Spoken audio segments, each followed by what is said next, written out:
What's going on, everyone? Back here with another episode of Sit Down, man. You know me, I'm your host, Ernest. We got Jordan, and today we got FAMU's finest, man, Germanie Bozeman. What's going on, Germ? What's up, everybody? I'm happy to be here. How are Appreciate you y'all? coming on. Chilling, man. Great.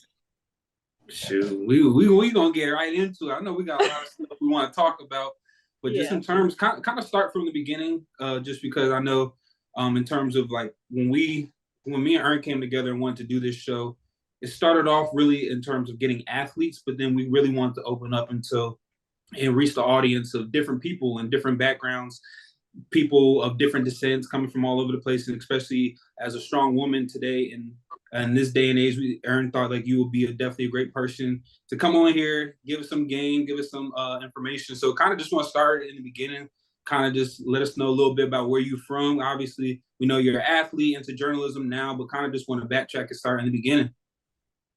So I'm gonna start from the beginning. In high school, I was always into sports. Just growing up, I grew up in a family that was really big on sports and athletics. My parents were really like, if you can't do it, we're gonna tell you suck and you need to move on to the next sport. That's pretty much how they were. So I grew up playing mainly basketball, volleyball, and I ran track.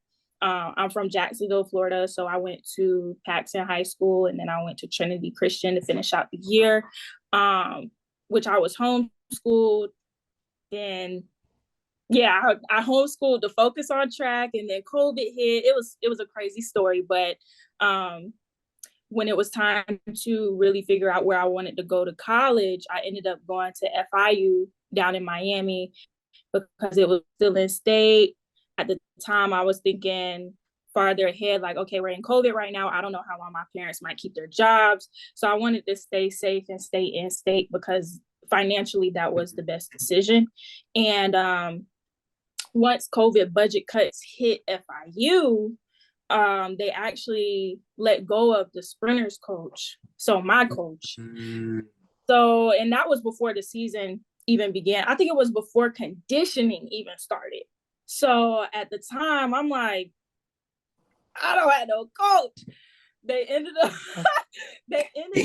giving us, the sprinters ended up getting with the multis coach. And that was a different experience. I was like, okay, maybe I'm gonna try long jump, maybe I'm gonna try high jump, try hurdling. At that point, I was just like, okay, now I'm kind of veering away from what I'm used to because I'm trying to fit at FIU. If I'm not fitting at FIU, I'll go somewhere else. So I hit the transfer portal, ended up going to a school in North Carolina called Campbell University. They're very successful right now when it comes to track and field. Was there? It's in the middle of nowhere. The boonies, like right outside of Raleigh. If you're watching this, you know exactly what I'm talking about. It's in the middle of nowhere. That experience wasn't for me either. It was just very draining. Mentally, it wasn't the greatest. Mentally, it wasn't the greatest. Yeah. And at the time, I was majoring in biology, pre-med. So I originally wanted to be a doctor. And I wasn't doing the best in those classes because I was so focused on my injury and track and how I wasn't doing my best and what I came here to do. I'm in the middle of nowhere. I'm 6 hours away from home. It was just a lot spiraling at that moment. And really, the Pivot podcast got me through a lot. That was the time it first aired. I was watching Ryan Clark and Freddie T and Channing Crowder. They sat down with Taylor Rooks, and she was really the one who helped me kind of navigate into the industry I'm in now. But the Pivot podcast in general, when they were getting on those tough conversations and those uncomfortable conversations when it came to athletes facing adversity, that was what drew me in the most because I was already going through that. And it really helped me dig myself out of a very low place I was in my life. And I did some deep introspection, decided that I didn't want to major in biology anymore. I wanted to go the journalism route, PR route, and I wanted to move closer to home. So I decided to finally give in and go to HBCU, go to FAMU. And ever since I got to FAMU, things have just been flourishing. I came to FAMU to run, actually, and that didn't work out because I transferred so much that my transfer credits, they didn't align with the NCAA. They wanted to change my major. I said, nah, because you're going to have to change my major back to health science. And I was already detached from that. I didn't love it anymore. So if you would have put me in some bio classes just to make me switch back in the summer, I would have been pushing myself back even farther because of my graduation date. So now that I'm at FAM, I've been, working at FAMU athletics. That's where I first went when I got on campus. I knew I wanted to work in sports because of how much it's done for me. I wanted to, spread that amongst others. I seen it lacked a little bit of social media presence when it came to getting to know the players. So I started doing more content where it was, my first viral video was, what is your game day hype song? You remember that video, Ernest? I do remember that. I do remember that. Yeah, that was my first video, and it just went crazy. And that was the first time people actually seeing somebody, going around doing little interviews on campus with the players. And I just really wanted external and internal audiences to get connected with the players and get to know their personalities a little bit more than what they see on the field, because they are very, very funny. They have really big personalities, and I really wanted to show that with the world. And now that I've been doing that for so long, we've got to the point where I get to do sit-down interviews with the players. I did a sit-down interview with Coach Cozy, who is now the new head coach here at FAMU. So things have been, just gradually really, really good for me. So I'm excited that I made that pivot into what I'm doing now. Yeah, man. I mean, that's real, man. Like I said, I know I've been seeing what you've been doing for a while now. Always doing the stuff for the FAMU sport. Particularly the football team, you be doing a really, really good job with that. Just talking to the guys, because now just me, I think football best sport, but I'm a little biased, man. Biased. I might be too. I'm a little biased, but yeah. So I had the real question. I'm gonna get a little serious now. Then we're gonna get that a little bit fun towards the end. So as an aspiring, woman in like media and sports journalism, where do you find yourself? Well, like, what do you find being the most difficult? Like what's the most difficult, like trying to get yourself in that space and like to be taken seriously?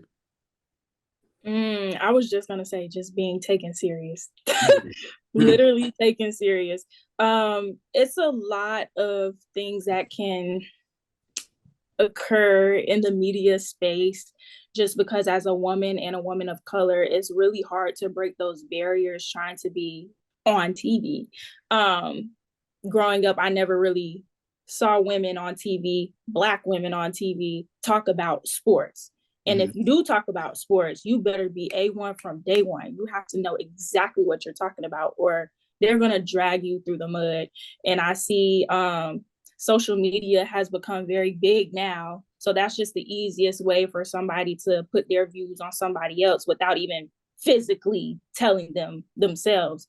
So just in the media space as a woman, just dealing with trying to break through. You can take on so many opportunities, but if that one person doesn't believe in you, you got to find somebody else who can. And people are in positions now where it's about who knows you, not about who you know, because you're not going to be in those rooms when somebody has to bring up an opportunity.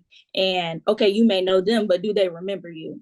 So putting those lasting impressions on people is the most important thing now to even just break through in that space, especially in the realm of sports. It's very competitive, highly competitive. I think people see what's on the outside instead of really seeing the internal grind, because they're like, oh my gosh, Germany, you on TV with the NFL, or you doing this, you doing that with Germanie athletics. LeBron just posted you. I'm like, you know what I had to do for that? Like, LeBron James? Hey, I ain't gonna lie. Dang. Yeah. Okay, my bad. Yeah, I mean, that was a cool moment. That was an unexpected moment. People peeped it before I knew. So when they called it out, they were like, Germ, you know, LeBron just posted you on his story. I'm like, LeBron, who? Crazy. That was crazy, bro. That was how long ago? Was that like a year? Well, it felt like it was 2 years ago. I don't know. It felt like a long time. It was last year. It was twice. It was okay. Yeah. So that really, like, if I could have just got a tag, I would have been straight. Yeah, beggars can't be choosers, man. Beggars can't be choosers. I know. So, but overall, just as a woman, being taken seriously, trying to break through those, barriers, because it is a competitive industry, and even dealing with ageism. Right, some people on TV are getting older, they're getting older, and you don't gotta say they're getting old. Yeah. They're getting older, so like just giving those opportunities up, just to let the youth come in, or someone who is more knowledgeable or can retain the knowledge a little bit better, go in depth and connect with that target audience a little bit more, is a lot more useful now too. But they kind of keep people on air that's been on air for years.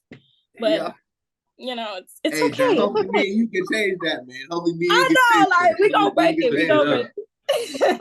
And that was a question I had, just in terms of you already being a Black female in this industry, you already kind of being looked at as a threat to a lot of people because you're a Black woman, positive, strong, and like you really embrace who you are. Definitely confident.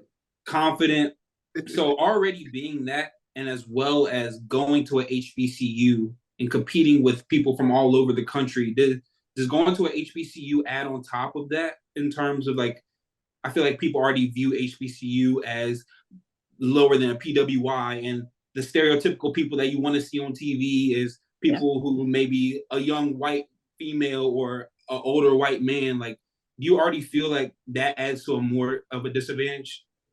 I feel like I have gotten ample amount of opportunities at my HBCU. The only thing that I would say that PWIs definitely have more than HBCUs is funding, equipment, and more opportunities internally, like within the department. And they normally have a strategic game plan on how they're going to tackle, football, or how they're going to go out to baseball and do certain things. And they're very mindful of who they put on the field.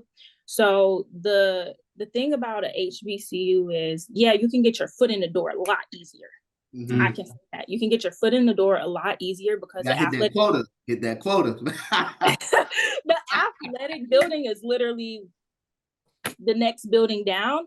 And I can walk in there and ask for who's the communications director. I need to speak with him. PWIs, you're probably going to be waiting a little minute. You probably need to set an appointment, phone call, something. But the opportunities at a HBCU, they're not going to just give them to you. They're more so like, you have to vocalize what you want.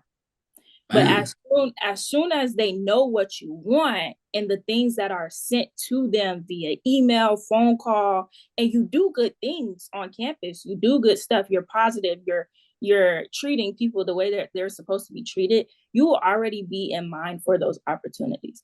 I'm not gonna lie, a lot of the things that have came my way, or opportunities that came my way, is simply because I knew somebody who knew I was interested in sports journalism. Period. Shout out Miss Hughes, man. Shout out Miss Hughes. Miss Hughes. Shout out Miss Hughes. Every time someone comes on campus, I'm a transfer student, I don't know where to go, I don't know what to do. I'm like, you need to hit up Miss Hughes' office right now. Because the opportunities now, I feel like we're in like an HBCU renaissance phase where everybody's trying to get a DEI initiative in because they need to say that they did stuff with minorities, in a sense. I don't want to make it like that, but I feel like it's like that though. We have to. It's a glitch, truth. It's a glitch, Speak bro. I'm the not truth. gonna lie. I'm not gonna lie. Jared was saying, man, like being from an HBCU low key helps. Low key helps. It helped. It really did. Because they're at a not gonna look for the black. PWI, literally, They're not at a gonna look for the black PWI, PWIs. Then they gonna go. Where they gonna go? Historically black university, man. Just saying.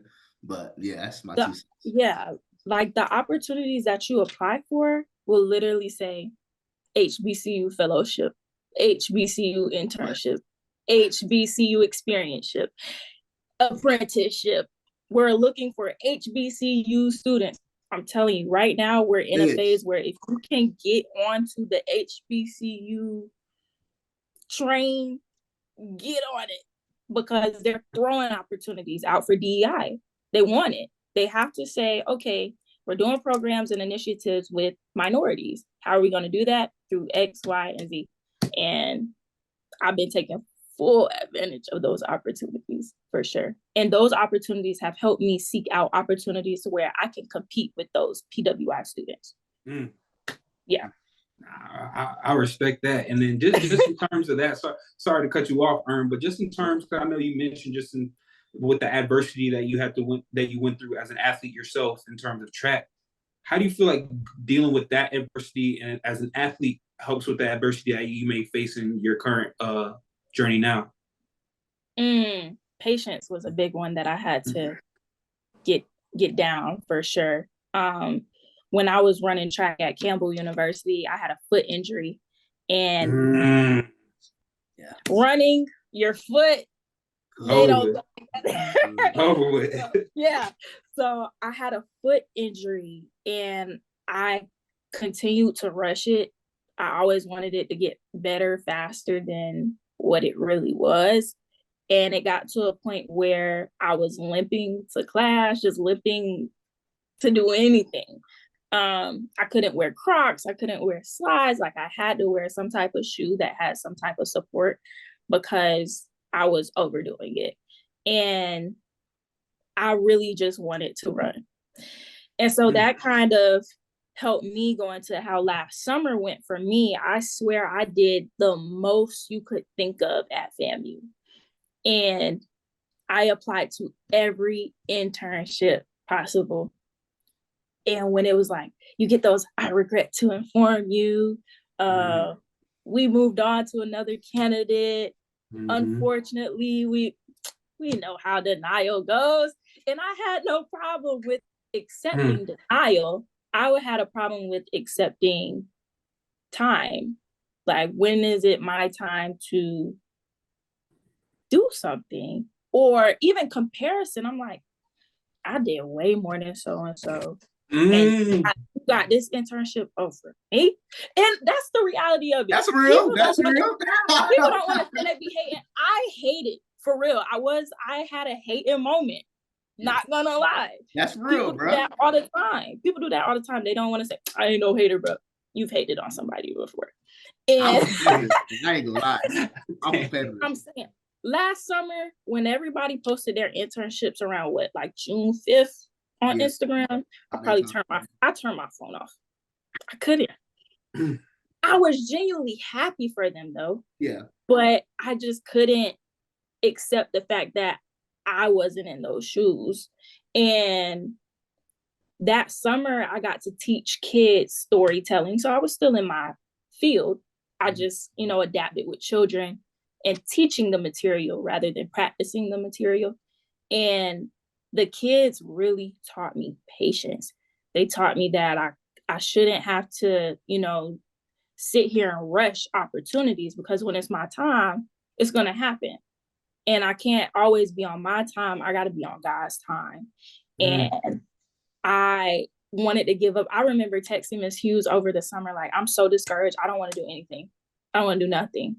And it was this one opportunity, the NFL Tuesday Night Gaming. Yeah, it was in my email. And I was like, you know what? I'm going to just apply. It was still the summertime. I applied and I heard back. I ended up getting it, but it wasn't until November. So I'm just like, wow, I just backed my first internship. I was so excited. But the thing was, I was applying for internships in January. I didn't land my first one in person till November. So it was just all about patience.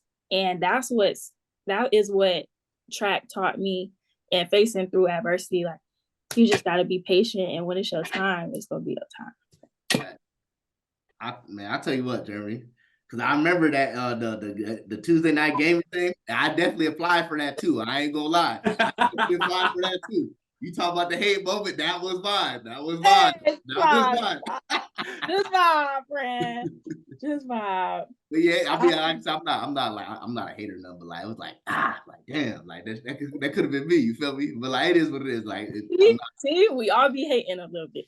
It is what it is. Like, I'm not mad at nothing, but everything happens for a reason, bro. But that's exactly. I just want to throw that in there. But now, trying to get some clicks with this one right here.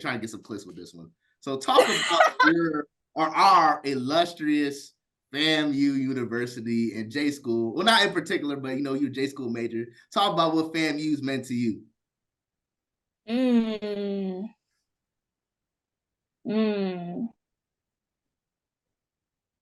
You know what people say, FAMU is the best decision I ever made. Mm-hmm. Has anybody ever, y'all have heard that before, right? Multiple times. Yeah. Okay. I never believed in it until I got to FAMU. Like, I didn't even want to go to FAMU. I'm not gonna lie, I was low key like anti HBCU. I did not want to go to HBCU. I was not raised that way. Yeah. What? Yeah.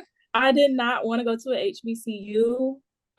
Just thinking about from an athlete's perspective, equipment, facilities, funding, I just didn't think they had the best stuff. And FAMU has literally showed you have to make the best out of your situation. And FAMU has just been an eye-opening experience. It humbled me because you go from wanting to do this one thing and other people are on that same path. Let's say, pre-med, everybody's on the same path.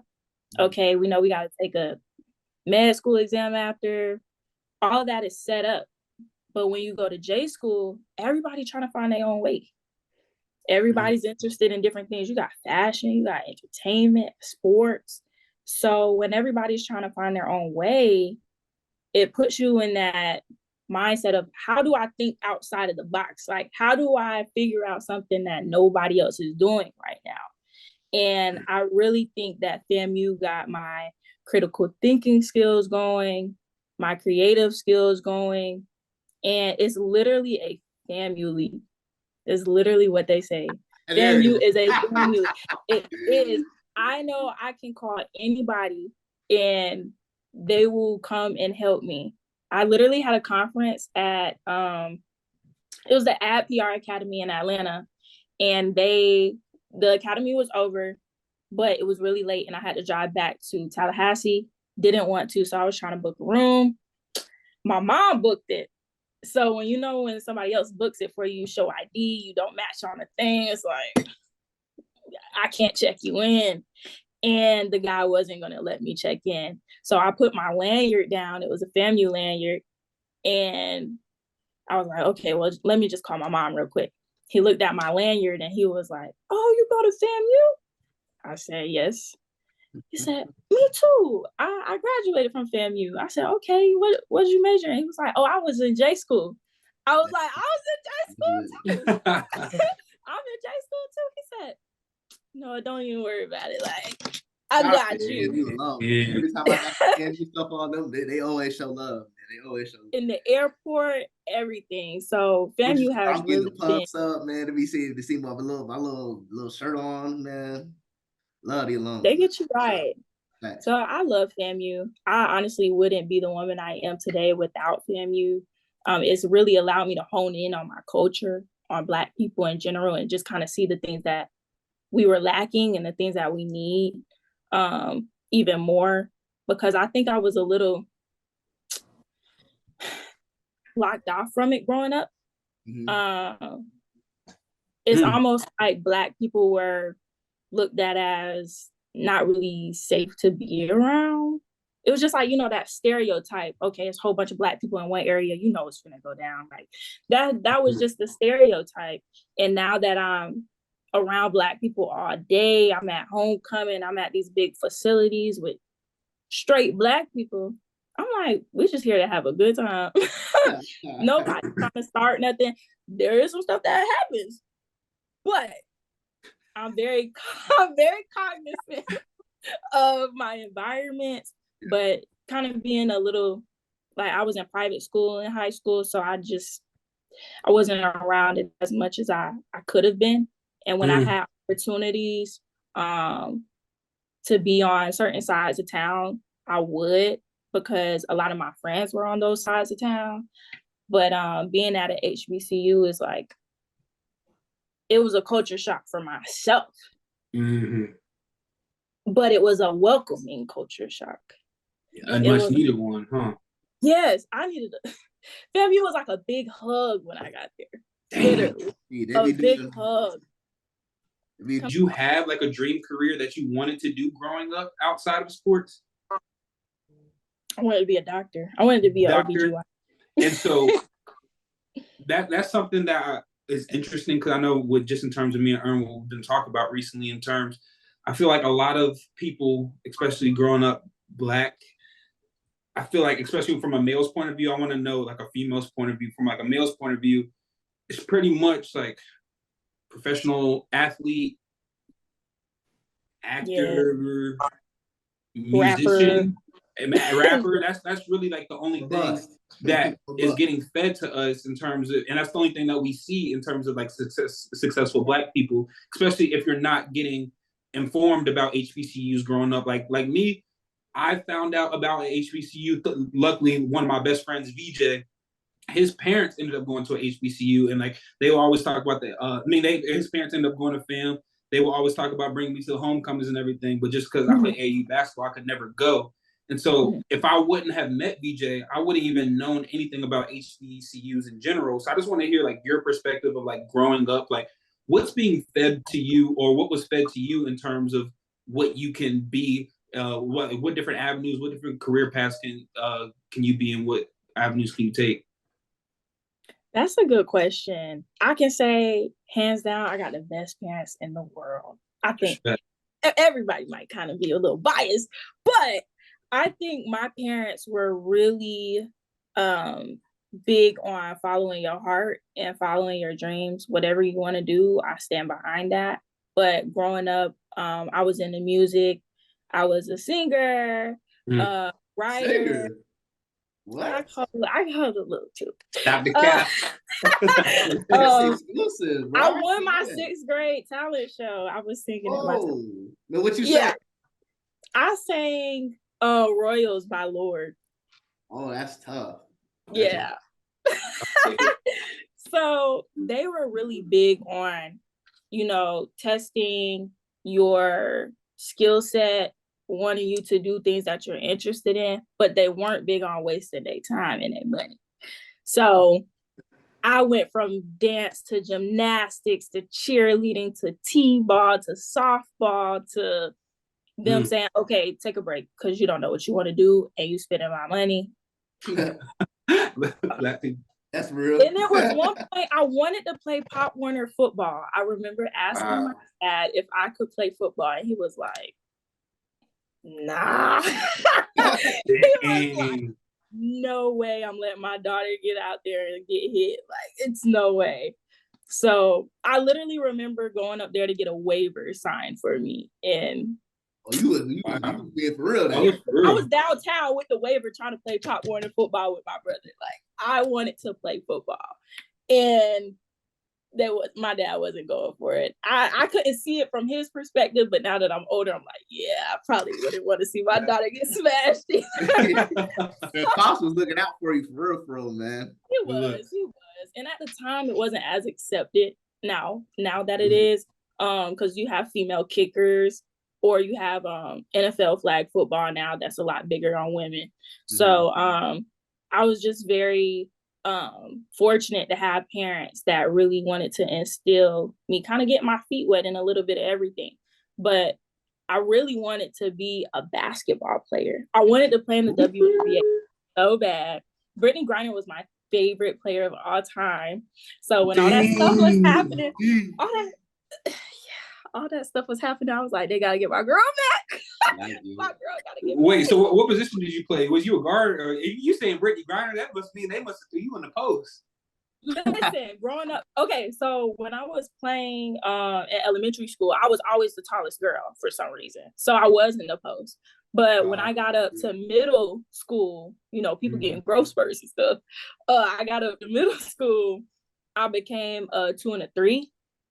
And when I got to high school, I became 1 and a 2. And then I would kind of go to 3 based off who was on the floor, but I was really like a 1 and a 2. I was really a 2. For real. So another question I got for you, Germ. Many people may or may not know Germany's Delta, you know, so she's really getting the full HBCU experience, getting into sororities, into the D9. So talk about, I'll say one more thing, then I'll let you answer. One more thing. So this last line of Delta that just came in, Germany was the one ushering them in. She came out with like the suit was hard. The all white, that was tough. Like, I'm not even gonna lie. That was hard. We'll talk about that. I low key want one another color, but we'll talk about that later. But yeah, Germany led them out into the crowd. Everybody else, when they had a little music, their little strolls or whatever. So just talk about what like the Delta sorority has done and what it means to you. Okay, so I grew up really with all brothers. I do have an older sister, but she didn't stay with us. My brother was the main one who I grew up with, and his friends became like my mom's adopted sons. So I was always raised around guys, and I wanted that sister experience because that's what I lacked growing up. I had my mom and my grandma, but there's just certain things like I don't want to talk to you about. Yeah, it's like we had an open relationship, but it's just certain things I didn't want to talk about, and I didn't want to talk to my brother about. So that was something that I was kind of yearning for when I got to college or as I got older, and being at PWIs before I even got to a HBCU, those Greek organizations weren't on those campuses. I think at FIU, they were suspended all the way up until last spring. And at Campbell, there was no such thing as a Black Greek organization there. And so it wasn't something that I was seeking. I think it was something that really found me because, you know, just looking back at the stereotypes and hearing what they go through, you like, nah, ain't no way I'm finna do that. Ain't no way. So when I was, you know, trying to do my research to see, you know, which one was more fitting for myself, even just personality wise, you know, you could tell the difference.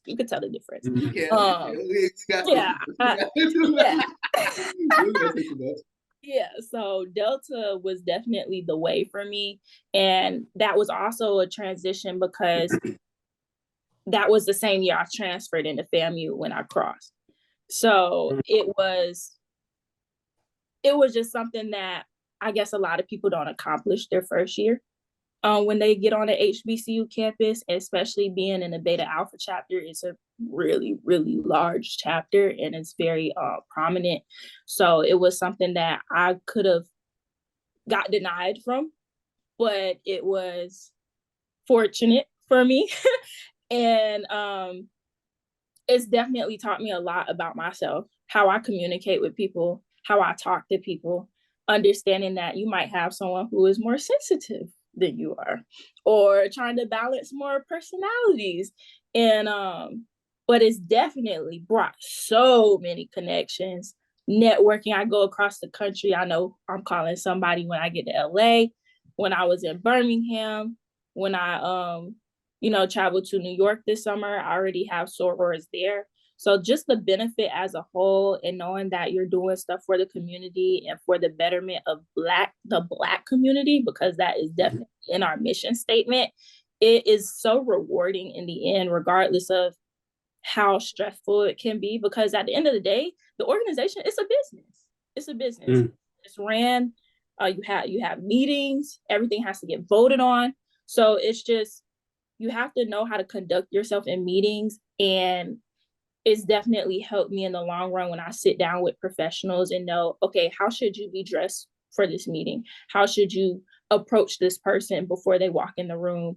And it's just, overall, it's been an up and down experience, but it's definitely been more pros than cons. I think the more downside is just trying to navigate so many women and their personalities and their opinions and how strong-minded they can be. And learning that in Delta, it's a lot of women of leadership. So when it comes to trying to, take a step back, it's hard to do that when you're always used to, calling shots or used to, making things go your way. And sometimes I just got to be like, okay, let me step back a little bit. We have a lot of chiefs, not enough Indians. So we have to kind of reel it in. So that's really the only thing, but it helps you learn how to resolve situations in the future with other people. So love my DST. I do. It definitely can be it can be a lot sometimes. What advice would you give to your younger self? And then what advice would you not give to not only Black females, but females in general that want to do the same thing as you? What advice would I give to my younger self? I think I would tell myself,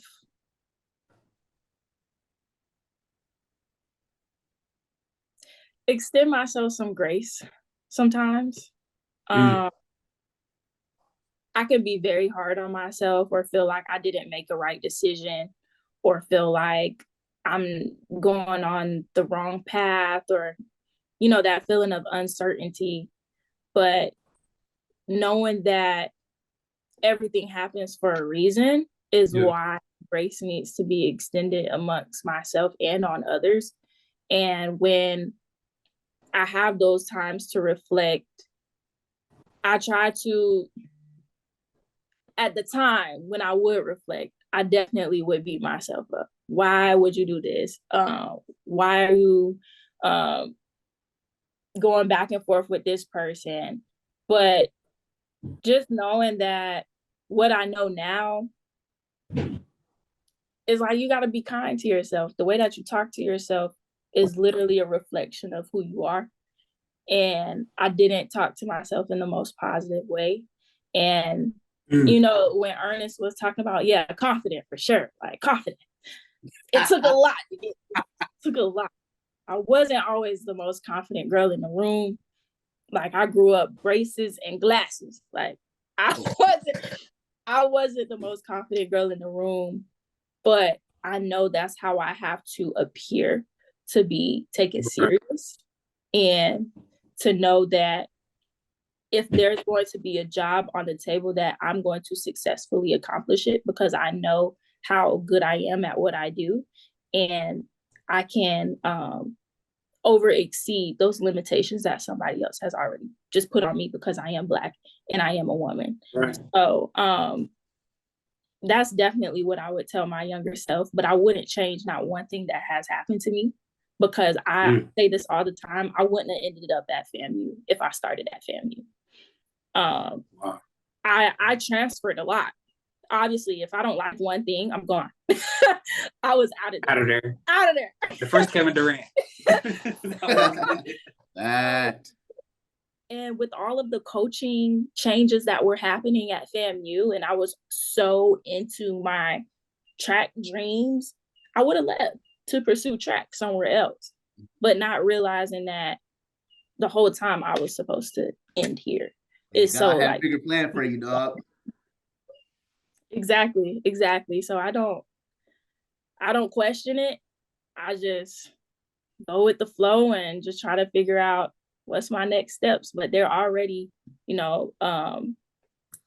what's the word? They're already, y'all make me emotional. No, because like God literally makes your steps a certain way or creates your path a certain way for you to learn certain things along the way. And if they weren't designed in that way, I would not be here. And I'm just very appreciative that in the long run, I shouldn't worry about what's next because that's already in the plan. And that's something that I would definitely tell younger girls who are trying to get into sports journalism, sports media, or accomplish anything that I've already accomplished. Really extend yourself grace and know that the steps are already there. Like, it's up to you to take that leap of faith and take that risk. Because if I never decided to transfer, I wouldn't have been here. If I never sat down with myself and realized maybe biology isn't what you want to do, change your major for the 5th time, I wouldn't be here. So taking those risks, because you miss 100% of the shots you don't take. And yeah, for sure. So take those risks and really hone in on what you want to do and what you're passionate about, because once you know your purpose, the world is yours. It's already mapped out for you, especially when God knows that you found yourself. It's already mapped out for you. Yeah, it's already written, man. For real, night. Literally, it's already there. If I would talk about one thing, I know we done a few things together now, but I think our biggest moment we've done together was go down to Orlando for the Pro Bowl, man. So let's talk about how was that? Yeah, let's talk about you already. Hey, Jerry, I got my jersey and they gave me too. I got the little. I see the Come on, man. How you get the jersey? I didn't get one. They didn't get you no jersey? What? Listen, so we had a little situation at Universal. We had a situation at Universal, and I sent in a request to change my team. So I changed my team. So they sent me a whole bunch of Ravens stuff after. Wait. Give me some context. What you mean changing your team? Okay, so originally I had a team going in to where like they gave us a whole bunch of gear, whole bunch of swag, and I actually had an encounter with one of the players that was really my favorite player on the team. Matter of fact, no. You're not gonna get away without saying who it is. I'm not gonna say who it is. You ain't gonna say it. It's Lamar. I'm not gonna say who it is because I have a career that I want. Okay. I won't say. Okay. Cool. We seen him at Universal. Man, I approached him and he was just like looking at us like, what you want, basically. And I'm like, I just wanted a picture. He came in Universal with the whole jersey on, the name on the back of the jersey, everything. I'm like, yo, that's, So I'm trying to be so good, not say who it is, but I'm being so good right now. I'm being so good. No, I was just like, yo, we just wanted a picture real quick. The dude come up. He wasn't even speaking for himself. So like the dude comes up, he's like, nah, we ain't taking no pictures. I ain't no pictures. I'm like, dang, Hollywood. Okay, well you came in Universal with your jersey on. Yeah, that's crazy. You coming for some kind of attention, but he was with his family, so I did extend him some grace on that. And I was just like, okay, maybe you just want to spend some time with the kids, with your family before y'all play tomorrow. I get it, but then I seen him like twice walk in the park after that without the family, and I was just like, I couldn't even approach you if I wanted to. I know you don't want no pictures. I kindly texted NFL. I said, so can y'all just send me Ravens stuff? Because I don't want no more gear from them. Damn. And I'm not saying Ravens really wasn't my second. They weren't my second team. They ended up sending me that team stuff. And I was like, okay, well, I'll take it. But the Ravens is who I initially wanted. So after that, I went back home and I seen I had some Ravens stuff. And I was like, dang, that's so tough. That's so tough. Finesse. What's your best events in track? Like, what were your favorite events when you were running? Favorite events.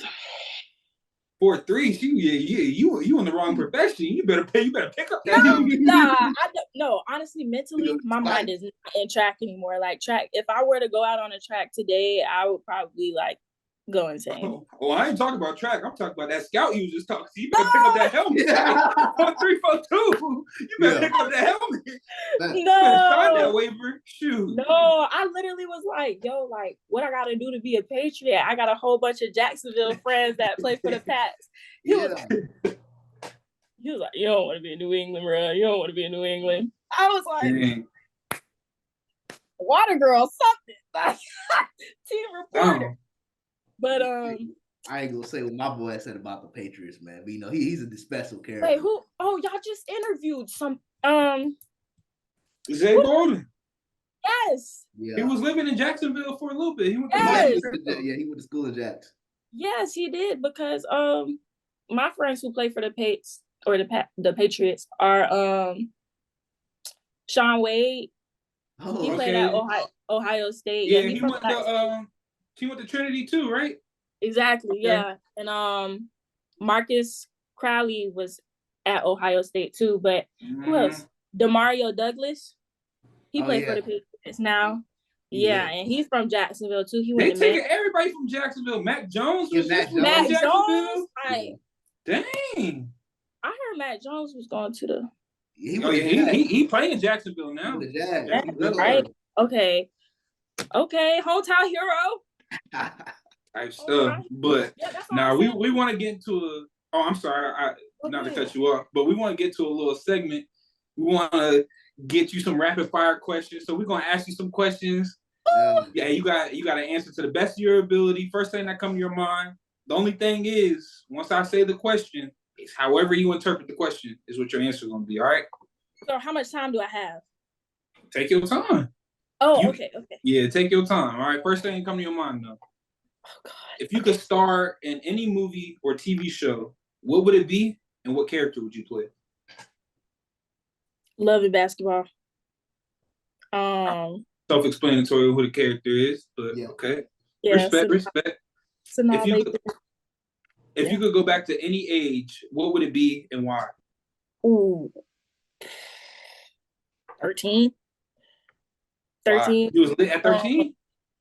Yeah, I mean, I ain't have to worry about nothing. I was running track, playing volleyball, and I was playing basketball, and I was in like 7th grade. I was having a good time. Middle school, I had the best time, so I'll say like 13, 14. Respect. Morning person or night person? Morning, for sure. Would you rather travel to the past or travel to the future? Past. Okay. If you could pick 3 people to interview, who would it be? Ooh, Taylor Rooks. Taylor Rooks. Good question. Angela Bassett. That's a good one. And let me get a guy in there. Jay-Z. That's a fire list. That's a fire 3. Yeah, that eats. That's a fire 3. I ain't gonna lie. What's the dumbest thing you ever bought? Something you look back and be like, why I spend that rack on that?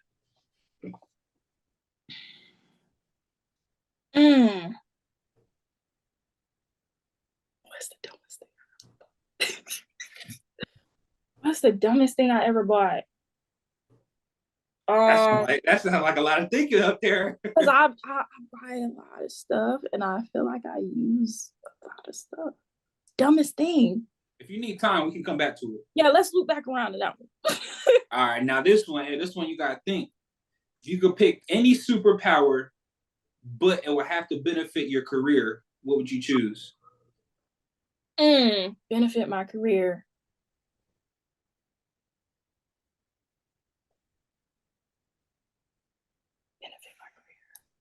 Ooh. Mind, maybe?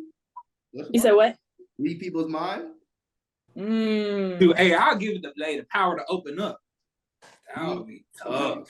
Okay. Hey, that's just me, babe. But we waiting on Germany answer though. Yeah. Probably to always have my own like Google search engine in my head. I ain't gonna lie, that's lit. Yeah, so I will always know what to ask because I won't have to look to see or to always train myself to research on the person I already know about them. So basically, you just want to be Siri for real. Yeah. That's what it sounds like. Bet. I know the answer to everything. Yeah. Next one. If you were an animal, based off your personality, how you act, everything, what animal would you be? Based off personality. Ooh. Or what's your spirit animal? That'll be a better one. Oh, I don't even know my spirit animal. But I do know what animal you think you are. I don't know. I do know I love dolphins though. Dolphins? I love dolphins. Y'all know sharks are actually scared of dolphins. Yeah. They be saying that, but I ain't gonna lie. Now as you said that, they be saying that. I just planned a cruise recently. I seen a video of the place I'm going to, a shark attacking a dolphin in the water. Listen, that dolphin ain't me though. That dolphin ain't me. With nobody gonna attack me. Be rolling in packs too. They some dogs. Like, low key. They like, real cool animals. I'll say a dog. I'm gonna put you on the spot. Ern, I might need your input too a little bit. Best thing and worst thing about FAMU. Best thing. Oh man. Probably the faculty. I love the faculty there. Best thing, faculty. Worst thing, parking. They be tripping what they be telling people? They don't have enough. Oh. For one, the third floor of the parking garage we got J Minor is closed right now. I was just talking about this. Yeah. The floor has been blocked off. The third and the fourth floor of the parking garage has this gate on it. And it's been there for what, a month now? A month and a half? Yep. What are y'all doing? It's nobody even. What are they doing? Parking epidemic. Damn. Then everybody's going to Gaither. That's on the side where my school is at. Now I can't even park at Gaither. Yeah, it's no parking. No I had to parking. park at the football stadium the last 2 days, bro. Like it's insane. And advisement be kind of trash. FAMU, y'all fix that, man. Parking, man. Get it right. Parking and advisement. Advisement? Sure. Okay. Yeah. Why whenever you ask a FAMU student, when you graduate, it's like hey, I ain't gonna lie. Just being from the outside looking in, I feel like it's different FAMU errors for real. Like it's different FAMU errors like that 2015, 2018, 2019 range. That was a different FAMU era. I was on Twitter. I was like, bro, what they be talking about FAMU? Because I feel like everyone at FAMU be knowing what's going on, but it be people on the outside. They know that like they don't be knowing what's going on. So you really got to get some inside scoop from somebody. Yes, they were lit pre-COVID. Like post-COVID, I be hearing the thing like even the set Fridays different. Everything is just different now, and. That's why I said, I think I wish I could go back to the past. I really want to see what it was like. I do. Dang. All right, next one. Dang, this might be a tough one. This might be one you got to think. Best advice you ever received? We got a lot of good advice at that Pro Bowl. Yeah, I was gonna say it's probably bro. J Minor, bro. The dude right under Goodell was a black dude. What's his name? Like Troy Vincent, I think. Troy Vincent, bro. He was dropping gems, bro. He was like 30 minutes straight, bro. Like 30 minutes straight, just talking. I think one thing that he said was, because I asked him, like, do you ever feel like you're watering yourself down to fit in those rooms? Or feel that sense of belonging. He was like, be proud to be Black. He was like, you never water yourself for anything. If you can't fully be who you are in those spaces, you're not supposed to be there. So that really That's a gem. That really stuck with me. So when it comes to culture and environments, if I feel like I got to change one thing about myself to be in there, I don't need to be in there. That's a great. That was really him. I'm not last when he first came up to his J Martin, bro. He came up. He was like, he had like a regular. You would thought he was just a regular dude or something like that. He just came up. Very humble guy. Yeah, he's real cool. Bro. He come on. He's like, you see all that on the field out there? All that's ran by me. He said, I'm like, oh, okay, all right, big dog. Dang, kiss the ring. He's like right under the commissioner. Yeah, he said, only person I report to is Roger Goodell. I said, oh. Yeah. All right. I ain't gonna lie, that's a flex. He's that guy. Yeah. He's that guy. Bet. All right, we're gonna speed these ones up. Beach or mountains? Beach. If you could eat one thing for the rest of your life, what would it be? Salmon. All right, yeah, these last two questions. First one. Once you make it big time, have your own show and everything, what that dream vacation looking like? Where you going? Egypt.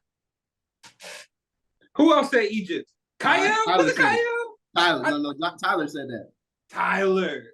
Bro, that's mine. That's my bucket list. Egypt. I gotta see the pyramids. That's it. Hello. Okay, so now that we back on it, we don't. I'm trying to make sure. I'm not trying to put you in no positions, but who you think built the pyramids? Black people for sure. That's the HBCU answer. Black people. That's the HBCU answer. Like you had pharaohs, you had queens, like they were black. Man, something other. I respect your answer. Who you think? My answer not gonna be respected. I'm gonna. Who made the pyramids? Go ahead, say it. Me personally, people like it. And they fly in them little flying saucers. Aliens. Next question, Ern. Next question, Ern. My boy said UFOs. Oh, last one. If you could get tickets to any event that's happened in history, you sit front row at it, which one are you picking? Ooh. It could be a sporting event. It could be an event that happened in life, like a crucial event. What about a future event? Like an event that's coming up. Oh, I like that one too. Okay. I would probably say that Lovers and Friends Festival that's about to come up in Las Vegas. I ain't gonna lie. I thought she was going with the draft or something. The thing is, that's a good one though. The thing is, I go to LA in 2 weeks, and depending on the team that wins, we'll go to the draft, and my team gonna win for sure. So I'm trying to be at the draft next month. So that's the gonna be there. You gonna be there. Yeah, for sure. Ooh, the draft is a good one. But I'm gonna say Lovers and Friends Festival because that lineup, if y'all have seen who won that lineup though? It's crazy. That lineup is crazy. They got Usher. Well, of course, Usher is like headlining it, but they got Brandy, Monica. They got this is throwback. Ross. Hold on. I gotta tell you this. I think I seen the list a while ago. Okay. They got Janet Jackson, Mary J. Sierra, TLC, T-Pain, Nelly, Kelly Rowland, Jeezy, Tank, Escape, Mario. Like, I should put her on the spot. Go ahead. Here we go. Top three artists all time.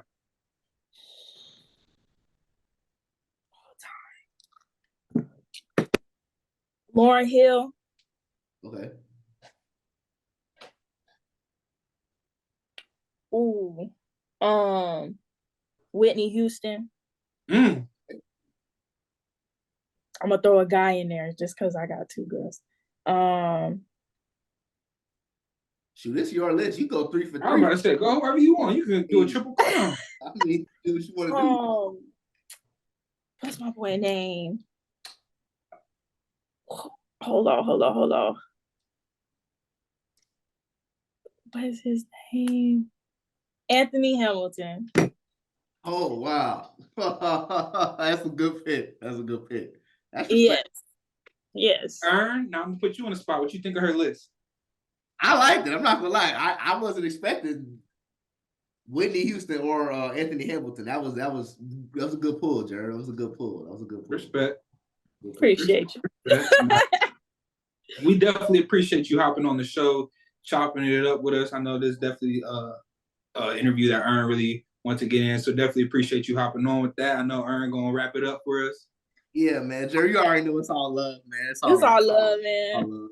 I just want to throw this out there. You know, I'm with the Reds, man. You feel me? I feel like your line was the best looking line of the two between this year and last year. That's just my 2 cents. Listen, they're my Neos. Those my babies. I love them too, but there's just a better, bro. There's always something better out there. I just, you can't say that, but I'll say it though. I love my line sisters, but I also love my Neos. But I do appreciate the kind words for my line. Yes, sir. Love the Reds, man. But who you with? hey, you said who I'm with? Nah, you with the Reds. Oh, okay. I know you with the Reds. Okay. He like, I don't know nothing about this. I ain't gonna lie. We don't got no Reds, no. Hey, we got whites. That's it. That's all we got. If you were to choose. Well, I mean, I trust Ern, man. Whatever Ern ain't gonna lead me down the right direction. Facts, you know, I got my dog. That works. So you with the Reds. Say that. Exactly. So let me find out.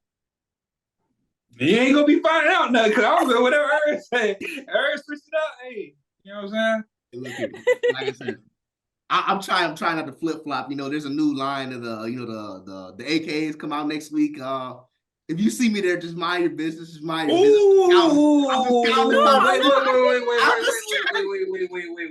I get that though. Support. I would probably be in attendance too. I ain't gonna lie, bro. I got AKA ties, bro. I ain't gonna lie. Okay. I got AKA ties. VJ's sister AKA, so Lexi AKA, and I think VJ Ma AKA too, so I feel you. Just because of the connection. You know, okay. I'm always here for the NPHC vibe. So, you know. Rock it. My D9 soror sisters. A lot of sorors, a lot of frats, man. But hey, this is gonna end this episode. Thanks, Germany. Thank you, Germany, for coming on the show, man. Like, comment, subscribe. See y'all next time. Ready?